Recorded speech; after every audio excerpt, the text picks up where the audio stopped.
Hello guys की जो video है वो कक्षा 12वीं के लिए होने वाले 4 अंक वाले महत्वपूर्ण प्रश्न। और ये बता देता हूँ यार, मैंने जो पुराने 3 अंक वाले हैं, मतलब पुराने बोलता हूँ कि पिछले वीडियोस में मैंने बता रखे हैं कि 3 अंक वाले आपके और बाकी लेटर पत्र क्या आने वाला है क्या नहीं। तो वीडियोस पे जाके यार पहले चैनल सब्सक्राइब कर लेना, वीडियोस पे जाके चेक कर लेना, क्योंकि वहाँ से आपकी तैयारी अच्छे से हो सकती है।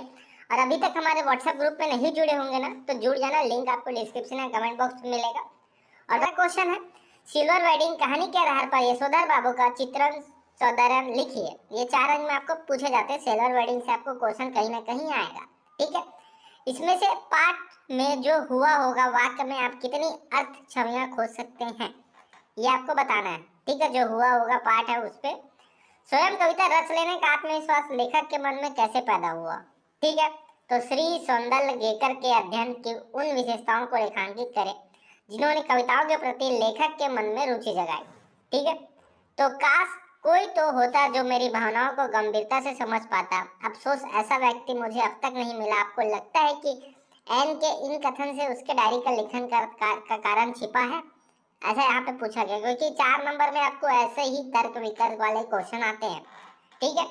और व्हाट्सएप ग्रुप में जरूर जुड़ जाना, क्योंकि वहाँ पे एंड टाइम में जो भी इंपॉर्टेंस हमारी टीम द्वारा, हमारे टीचर्स के द्वारा बताया जाता है, वो मैं आपको एग्जाम के 1-2 दिन पहले या उसी दिन या एक दिन पहले मैं बता ही देता हूँ, अगर मुझे मिलता है तब की बात। तो व्हाट्सएप ग्रुप जुड़ जाना, वो भी बिल्कुल फ्री है, ठीक है। तो यहाँ पे देखो, टूटे फूटे खंडहर सभ्यता और संस्कृति के इतिहास के साथ साथ धड़कती जिंदगी के अनछुए समयों का भी दस्तावेज होते हैं। इस कथन पर आपका भाव स्पष्ट करना है, ठीक है भाई। उसके बाद है, आनंदा के अंधेरे जीवन में उजाला भरने वाला महान व्यक्तियों को विस्तार से की भूमिका है।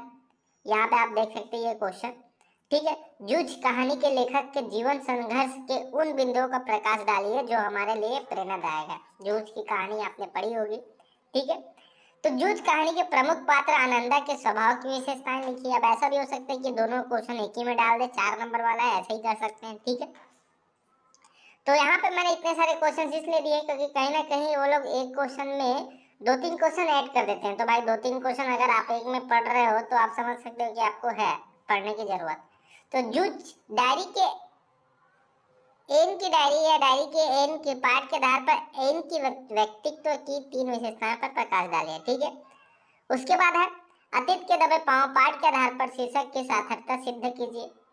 उसके बाद आपको यार ये नदी स्नानागार और निकासी मार्ग निकाल व्यवस्था को देखते हुए लेखक पाठकों से प्रश्न पूछता है कि सिंधु घाटी सभ्यता को जल संस्कृति कह सकते हैं? आपका जवाब लेखक के पक्ष में है, विपक्ष में आपको तर्क देना है।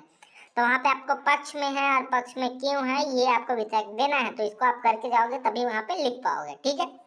तो यहाँ पर है, एन की डायरी अगर एक ऐतिहासिक दौर का जीवन दस्तावेज है तो आप ही उसके निजी सुख दुख और भावनात्मक उथल पुथल का भी इन में दोनों का फर्क क्या है, इस कथन पर विचार करके हुए सहमति और असहमति तर्क पूर्वक व्यक्त कीजिए। तो ऐसे तर्क और वितर्क वाले क्वेश्चन आपको आते हैं, ठीक है। उसके बाद है, कविता के प्रति लगाव से पहले और उसके बाद अकेलेपन के प्रति लेखक की धारणा में क्या बदलाव आया, ठीक है। तो ये यहाँ पे आपको देखना है। उसके बाद है, सिल्वर वेडिंग के आधार पर उन जीवन मूल्यों की साधारण समीक्षा कीजिए जो समय के साथ बदल रहे हैं, ठीक है। तो उसके बाद है, सिल्वर वेडिंग के आधार पर उन जीवन मूल्यों का विचार कीजिए जो यशोधर बाबू को किसंदा से उत्तराधिकार में मिले थे। आप उनमें से किन्हें अपनाना चाहोगे, ठीक है। तो उसके बाद है, सिंधु सभ्यता साधन संपन्न थी पर उसमें भव्यता का आडंबर नहीं था, कैसे? तो यहाँ पर ये जो क्वेश्चन मैं बताया बहुत ही ज्यादा इंपॉर्टेंट है। इसमें से क्वेश्चन आपके कहीं ना कहीं फंसेंगे, तो बिल्कुल से आप पढ़ के चले जाना, ठीक है।